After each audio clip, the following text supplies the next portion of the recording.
ఇప్పుడు మన తెలుగు వాళ్ళు నేనే 4-5 పంపించాను. ఓకే, అలాంటిది ఏం లేదు. కానీ అక్కడ వాళ్ళు అయితే ఏం భయపడలేదు, అందరూ సేఫ్ కాబట్టి అందరూ సేఫ్గా ఉన్నారు, ఎవరు భయం అయితే పడట్లేదు. అందరు సేఫ్, ఎలాంటి భయం లేదు. కొంచెం మీరు కూడా టీవీల ద్వారా చెప్పగలిగే ఉంటే నెగ్లెక్ట్ చేయకండి. ఇమీడియట్లీ మెసేజ్, ఫోన్ కి వచ్చే మెసేజ్ ని, ఆ సైరన్స్ ని ఫాలో అవ్వండి. That's all. డెఫినెట్ గా అలర్ట్ ఉంటే సరిపోతుంది, అలర్ట్ ఉంటే సరిపోతుంది. అది మస్ట్ అండి. అది మస్ట్. కంటిన్యూ చేద్దాం సార్.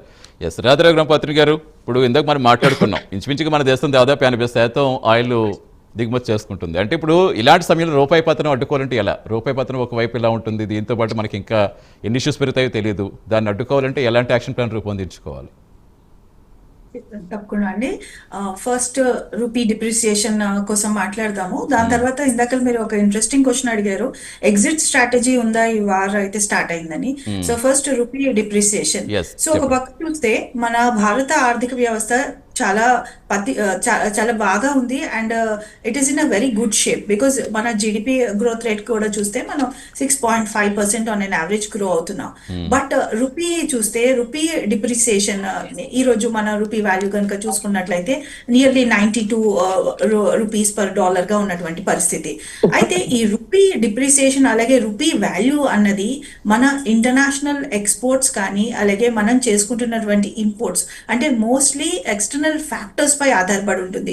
ఎక్స్టర్నల్ ఫ్యాక్టర్స్ అంటే లార్జ్లీ మన భారతదేశం ఏంటి ఎక్స్పోర్ట్ చేస్తుంది, అలాగే ఏంటి ఇంపోర్ట్ చేస్తుంది, దీంతో పాటు డైరెక్ట్ ఇన్వెస్ట్మెంట్స్ మన భారతదేశంలోకి, ఫారెన్ డైరెక్ట్ ఇన్వెస్ట్మెంట్స్ ఎలా వస్తున్నాయి, సో దీనిపై ఎక్స్టర్నల్ ఫ్యాక్టర్స్ పై ఆధారపడి ఉంటుంది. సో లార్జ్లీ మన భారతదేశం చూస్తే మన డొమెస్టిక్ డిమాండ్ బాగుంది అండ్ భారతదేశంలో we have a huge domestic demand. So GDP growth rate అనేది ఇంటర్నల్ ఫ్యాక్టర్స్ పై లార్జ్లీ ఆధారపడి ఉంటుంది.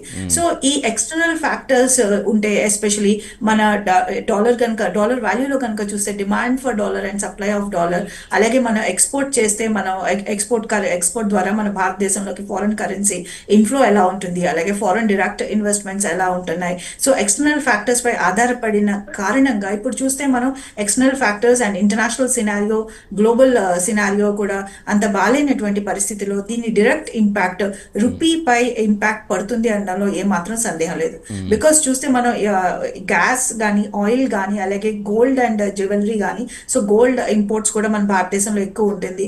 సో ఎస్పెషలీ మన బ్యాలెన్స్ ఆఫ్ పేమెంట్స్ పైన ఎక్కువ భారం పడేది oil imports and gold imports.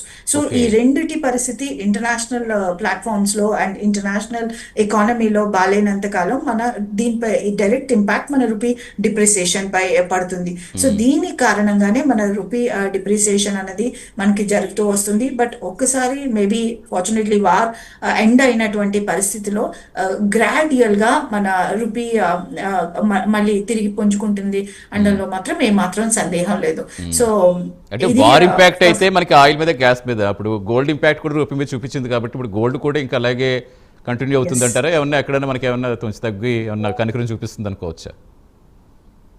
ఈ రెండు గ్యాస్ అండ్ ఆయిల్ అలాగే గోల్డ్ అండ్ మిగిలిన హార్డ్ మెటల్స్ పైన కూడా క్లియర్ గా వార్ ఇంపాక్ట్ అయితే ఉంటుంది అనడంలో ఏ మాత్రం సందేహం లేదు. బికాస్ మిడిల్ ఈస్ట్ మనకి ఎక్కువ గోల్డ్ జ్యువెలరీ కానీ and gold and diamond imports కానీ మనం లార్జ్లీ చేసుకుంటుంది ఈ వెస్ట్ ఏషియా నుంచి. అండ్ అవి అక్కడ నుంచి మనం రా ఇంపోర్ట్ చేసుకొని దాన్ని మనం ప్రాసెస్ చేసి తిరిగి మనం ఎక్స్పోర్ట్ చేయాల్సినటువంటి పరిస్థితి. సో ఇప్పుడు వెస్ట్ ఏషియా నుంచి కూడా ఇంపోర్ట్స్ బాగా తగ్గిన ముఖంలో, సో దీని యొక్క ఇంపాక్ట్ ఇటు రూపీ పైన కానీ అండ్ భారత్ ఎకానమీ పైన కానీ కొద్ది రోజులు ఉంటుంది, కొద్ది నెలల పాటు ఉంటుంది అని మనం ఇక్కడ అంచనా వేయొచ్చు. నెక్స్ట్ ఇందాకలో ఒక ఇంట్రెస్టింగ్ ఇష్యూ మీరు అడిగారు, ఎగ్జిట్ స్ట్రాటజీ. సో ఈ ఎగ్జిట్ స్ట్రాటజీ అండ్ ఈ వార్ ఎగ్జిట్ స్ట్రాటజీ, ఇటు నా ఆలోచన ప్రకారం ఈ ఎగ్జిట్ స్ట్రాటజీ అనేది ఇటు ట్రంప్ దగ్గర కానీ లేదా ఇరాన్ దగ్గర కానీ ఇద్దరి దగ్గర ఎగ్జిట్ స్ట్రాటజీ అన్నది లేదు.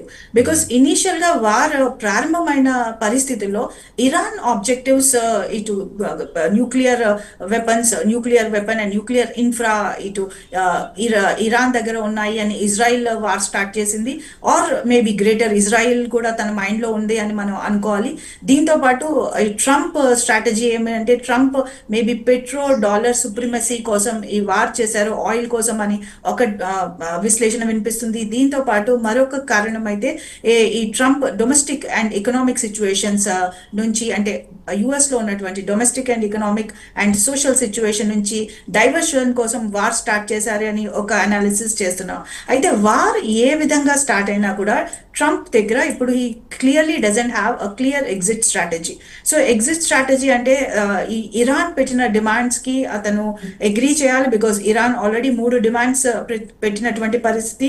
ఒకటి, ఇరాన్ సుప్రిమసీ అగ్రీ చేయాలి, అండ్ వార్ కి లో జరిగినటువంటి ఇన్ఫ్రాస్ట్రక్చర్ డ్యామేజ్ అంతా కూడా యుఎస్ అండ్ ఇజ్రాయెల్ భరించాలి. దీంతో పాటు యుఎస్ అండ్ ఇజ్రాయెల్ కూడా ఫ్యూచర్ లో వార్స్ ఏమి రావని ప్రామిస్ చేయాలని ఇటు ఇరాన్ తన యొక్క ఇష్యూస్ ని వినిపిస్తున్నటువంటి పరిస్థితిలో సో ట్రంప్ దగ్గర క్లియర్ గా ఒక ఎగ్జిట్ స్ట్రాటజీ లేదని మనం భావించాలి. అయితే ఇరాన్ దగ్గర ఎగ్జిట్ స్ట్రాటజీ ఉందా అంటే ఇరాన్ దగ్గర కూడా క్లియర్ గా ఎగ్జిట్ స్ట్రాటజీ లేదు. Because I think Iran from last so many years they already are prepared for this particular war. దీంతో పాటు Iran already Saddam Hussein downfall 11 to 12 days లో కంప్లీట్ గా రెజిమ్ కొలాప్స్ అయిపోయింది. And complete గా ఎప్పుడైతే ఆ supreme power collapse అయిపోతుందో so clear గా అక్కడ వార్ ఎండ్ అవుతుంది. అండ్ వెనిజులా ఒక ఎగ్జాంపుల్ మన దగ్గర లైవ్ గా ఉంది. సో ఈ రెండు చూసిన తర్వాత ఐ థింక్ ఇరాన్ వాళ్ళు 31 ప్రావిన్సెస్, ఈచ్ ప్రావిన్స్ వాళ్ళు కంప్లీట్ గా మొసాయిక్ డిఫెన్స్ కానీ ఫార్వర్డ్ డిఫెన్స్ కానీ 2 డిఫెన్సెస్ వాడుతున్నటువంటి సందర్భంలో so each independent Iran unit, Iran province is actually acting as independent unit. వాళ్ళ దగ్గర వాళ్ళకి కావాల్సినటువంటి మిసైల్స్ పైలప్ ఉన్నాయి, వాళ్ళ దగ్గర స్ట్రాటజీ ఉంది, వాళ్ళ దగ్గర ఈ సెక్యూరిటీ పైలప్ కూడా ఉంది, and under ground cities, missile cities కూడా ఉన్నాయి. సో వాళ్ళు ఆల్రెడీ దే ఆర్ డీసెంట్రలైజ్డ్, వాళ్ళు పవర్ డీసెంట్రలైజ్ చేశారు. బికాస్ ఎప్పుడైతే సుప్రీం సెంట్రల్ పవర్ కొలాప్స్ అవుతుందో, కొలాప్స్ అవడం వాళ్ళు చూశారు మిగిలిన రీజన్స్ లో.